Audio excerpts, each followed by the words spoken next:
Well, LifeBlood, this is George G, and the time is right. Welcome to today's guest, strong and powerful Molly Sider. Molly, are you ready to do this? I'm ready. All right, let's go. Molly is a certified coach, podcast producer. She's the host of the I Am This Age podcast. It's a show that proves it's never too late to make a big change. Molly, excited to have you on. Tell us a little about your personal life, some more about your work, and why you do what you do. Yeah, thank you so much for having me on, George. This is so fun. So a little bit about me. I live in Chicago, but I grew up here, but I've spent many years in the Bay Area, and I've spent many more years in New York City before coming back to Chicago. Um, and I worked for a really long time in the wine industry. I worked on all sides of the industry, from picking grapes and making wine to importing it, and also pouring it at your table at restaurants and everything in between that. And a few years ago, I mostly gave that up to become and really focus on telling stories and life coaching. I became a certified life coach, and I launched a podcast called I Am This Age, as you just said, which is about people who have made big life changes after the age of 40. And that's what I do now. I love it. So you could have done anything. What is it about stories? Yes. So I consider myself a storyteller, and it has changed my life throughout my life. I was a creative writing major in college, so it sort of started there. Um, but storytelling, I should go back. So I'm a storyteller. Like, I get up on stages and tell true personal narratives, like the Moth style. If you've ever heard of the Moth. Mhm. Um, and what I began to realize was that the more I was sharing with of myself, and the more vulnerable I was getting, the more connections I was making, and the bigger my community grew, and the more I started to understand who I am at my core, which in turn helped me figure out really what I want out of this life, what I want to do, what my values are, um, as opposed to what I thought my values should be. So the storytelling piece is really, really important. Um, and it's kind of, it's what I do on the podcast, where I have people come on, and I sort of help them share their story of change, and of all of the emotions and the fears and the insecurities that go around change, and especially at a specific age, and how to navigate through those things. I often say we are unique in our details and not so unique in our emotions and feelings. Um, but mostly the storytelling is a way. So I want to be very clear that when I talk about like storytelling and how that's so helpful for us, and I am a life coach who helps people to tell their story, share their story, and unpack it and figure out what that means. I'm not saying that you have to get on a stage to do that, although it's really fun, and I recommend it. Um, but we're telling stories all day long, every day. It's all we do. We're just like a bunch of stories, right? We get on the phone with our friends and we tell stories. We sit around a dinner table and we tell stories. um you and I, before this we started recording, we just told each other some stories. um and that's what I mean by telling your story. Start talking about yourself, like normalize just talking about what's happening in your mind. um you this podcast is about getting better and living how we want to live. And in order to do that, we have to talk about our experiences, our life experiences. We have to be able to unpack that and find meaning in that, so that we can really figure out who we are at our core. And um and then and then so it's telling those stories. It's important because I think we've been taught, most of us have been taught, I think it's changing a little bit, but my age, I'm 45. I was always taught, like, stay private, keep your emotions inside, don't be a burden on other people. Also, that's private, that's not for other people to know. And we can't make the changes. We can't live the life we want. We can't really understand who we are and how we relate to the world without actually talking about it to other people and relating to other people.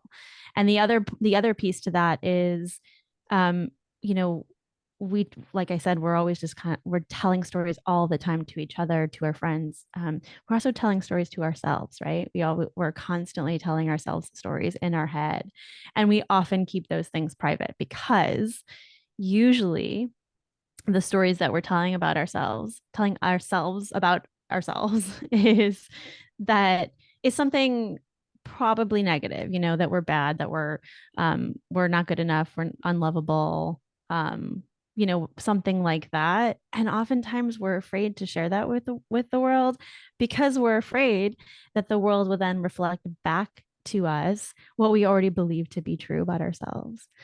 Um, but what I'm here to tell you is that if you're feeling something, if you're feeling away, most likely, not most likely, definitely someone else in the room is feeling the same way that you're feeling or has felt a similar way at some point in their life. And when you share that, you're immediately creating a connection. And when you create that connection, the beliefs about yourself, the fears around what you think about yourself, it just gets a lot lighter. It gets a lot easier because you're not alone, and you're able to have a shared experience with somebody. And then all of a sudden, all of those fears and insecurities around that feelings kind of get a lot lighter. You get a different perspective on it, and you can spend so much less energy hiding who you are and what you're feeling, what you're thinking, what you're worrying about how the world is going to perceive you. And you can let that go, and you can refocus your energy on like what you really want, what you really need out of this life. I'm always like, energy is currency. So spend it wisely, right? That was a long-winded answer. So much, so much great stuff. I love how my situation, certainly in me, I'm unique in detail, but I share so many different emotions with most probably other people. I think we all. I know that I certainly have plenty of insecurities and fear and doubt. So I totally get that, and we have negative emotions and beliefs that are keeping us stuck, and there's expectations on us, and I've got a lot going on, and I've got obligations and bills to pay, and oh my gosh, who am I to indulge myself to explore the life that I really want? And that's not practical at all. And Molly, I believe that the majority of human beings are leading lives of quiet desperation where they're just not leading the lives that they want, which I imagine that you believe that to be true as well, which is why you're doing the work that you're doing. Yeah. There's a lot that keeps me where I am. And stuck could be, or comfortable could be another term. What are some of those roadblocks? We've been talking about fear and insecurity, but also financial, probably lots. Mm-hmm. Yeah. Yeah, all of those things are real and they're valid, especially the financial piece. Like, it's not always financially possible or feasible to make a big change like the things that, I talk about and explore on my podcast. That's real, and that's okay. Um, the A few things about that though, like, there you don't have to make big changes in order to live a more aligned life. Small changes can be huge, and can change your mindset, dramatically.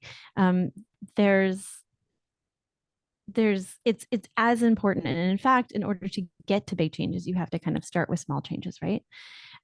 So yes to that, and also, who has time, or it's hard, or where do you even begin? And yeah, like all of that is also true, and um should be considered. But again, like, I'm not saying get up on a stage and tell a story unless that sounds like fun to you. But I always say start really small, start with a journal. or tell your best friend or your partner or your mom or someone you feel safe with, or your therapist or coach. um, there's again, like, all we're doing is telling stories. And so if you really want to get to, if you're feeling stuck, like you said, um, but you're also like, well, I don't have time for that, or I could never do that because of X, Y, and Z. Um, a really, really great place to go is really just one of those things that I said, just start talking about, you know, what happened on your way to the grocery store. Like sometimes, like, on your way to the grocery store, something happened that triggered some thought or emotion, that might actually bring you to, some other conclusion about who you are as a person. But you have to stop and you have to like think about that and maybe talk it out loud to somebody to actually, to be able to understand it and to create meaning about it, around it for you, so that you can take that into the rest of your day and into the rest of your life.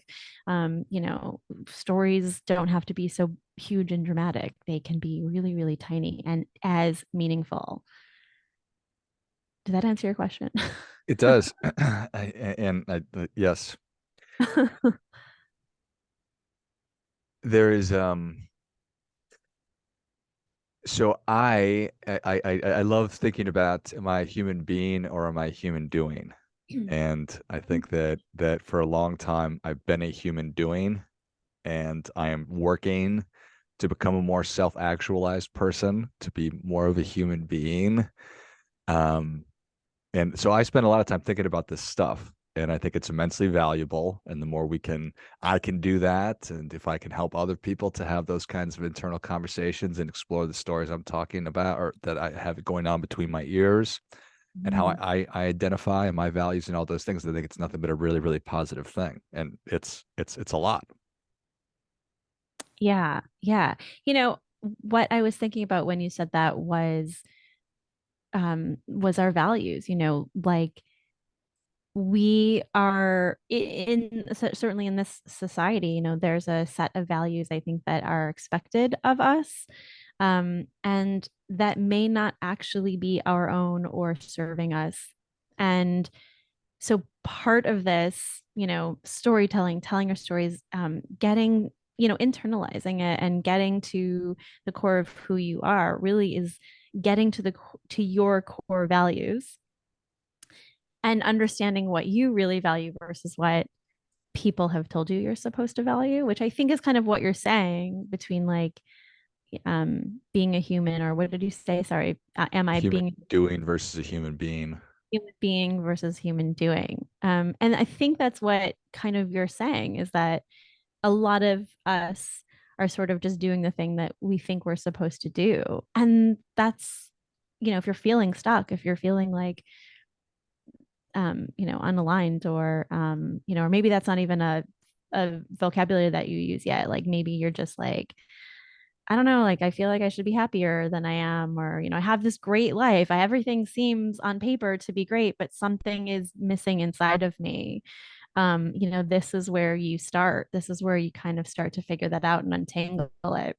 What are you doing every single day? How are you spending your days? And which of those things feel really actually important to you in your body when you think about them? Like, what's happening, what's lighting up in your body, when you think of each of those things that you spend doing every single day. Are you living for yourself, or are you living for somebody else's values and ideas? Yeah. And I think it'd be crazy to a degree that that we wouldn't do that, because when I meet somebody, and I try not to do this, but the logical thing is, oh, what do you do? And then I'm like, oh, I'm an account manager at a software company, and that then becomes my identity, and then I sort of create life around that, and that might not be me at all. Maybe I was a creative writing major in college. Maybe I'm super passionate about, cactus or whatever it might be. So spending the time and thinking about what is it that throughout the course of my life or my day that I do have the opportunity to do that I really enjoy. I think that Mhm. that makes a lot of sense. Yeah, I love that you just brought up the identity piece, because I talk a lot about identity. Um, and in fact, like in the beginning of every episode of my show, I ask people to introduce themselves. So like their name, their age, and however they want to introduce themselves. And everybody always introduce themselves as like whatever they do in their career, their relationship status, or whatever. And then I ask them again at the end to reintroduce themselves without using those descriptors.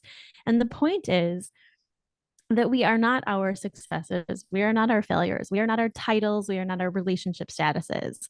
Those are things that we do or we have, but that is not what defines us as a person. So, my identity, find myself, is somebody who is honest and funny. And those are things, and probably a lot more things that I don't even know yet that I'll discover along the way. But um, those are things that center me to my core. So I can apply those to anything I do. I can apply those to my career. I can apply those to my relationships and my friendships and my family, whatever. And the reason why it's so important is that if we lose one of those things, if I lose a job or if I, break up in my relationship, yes, that'll be hard and we'll have to deal with it because we are human beings, but I won't lose who I am at my core. I can, those are things that nobody can take away from me no matter what happens. And the other piece to that is that, like, when I'm in conflict, I always think about like, okay, I'm in conflict. I'm conflict averse. I don't like it. Um, it's hard for me. And the way that I deal with it, the way that I show up, is I think about, okay, how do I want to show up in this moment? And it's always the same. It's always I want to show up as my kind, honest, vulnerable, curious self that I am. And I know I can do that because that's who I am at my core. Like if I know nothing else, I know that. Um, and so it's a way of centering myself in those moments, in those uncomfortable, scary moments. It's like, okay, well, I know, like even coming on this podcast, I always get nervous before these things. And I always think to myself, well, I know that I can be honest and kind and curious and vulnerable. And that's all I have to do. That's it. I totally agree. Kind, honest, curious, vulnerable. Are those are those some of your core values? Absolutely. Yes. Yeah. I think that there's I spent the vast majority of my life, the first 35 years, knowing how important goals were, but it took until I was about that age to actually write them down. And the Mhm. same is true of values. I think that we all have passing ideas about what our values are, but how many of us have ever actually sat down and put pen to paper and utilized our brain's power to think about things and to decide for ourselves what our values really are? And the science or whatever it is, the verdict is in that when you actually write them down, your life will absolutely change. Yeah. 100%.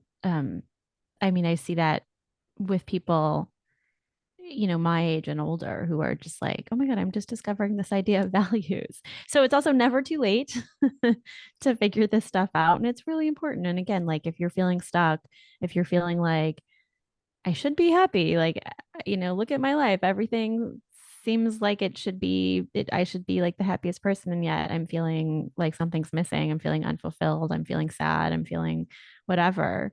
Um, it's a great place to start is writing down your values, figuring it out. And there's so many like different values, like games and tests and stuff, like easy things you can get off the internet to like figure this out if you want some help.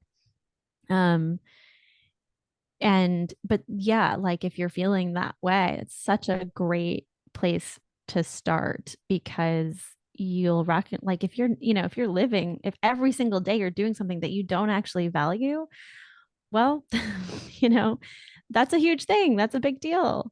Um, that's something that, we need to know and understand and unpack, like why and what would you rather be doing? And it doesn't have to be such a huge thing. It could be like, you know, I don't like to drive. I'm scared of driving. And all I do is, drive my kids all over the place and it's scary, whatever. I don't know. It's a silly example, but it doesn't have to be so huge. And also maybe it is going to be huge and that's fine too.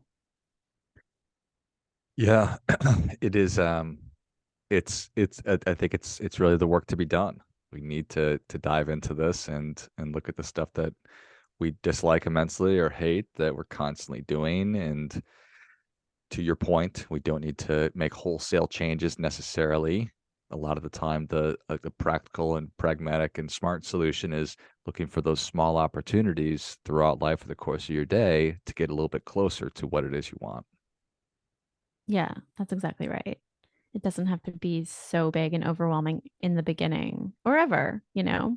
And the more that, we do this, the more we practice, the easier it gets. Like the more you start to talk about what you're feeling and what you're thinking, what you're experiencing in the world, being a little bit vulnerable, the easier it gets.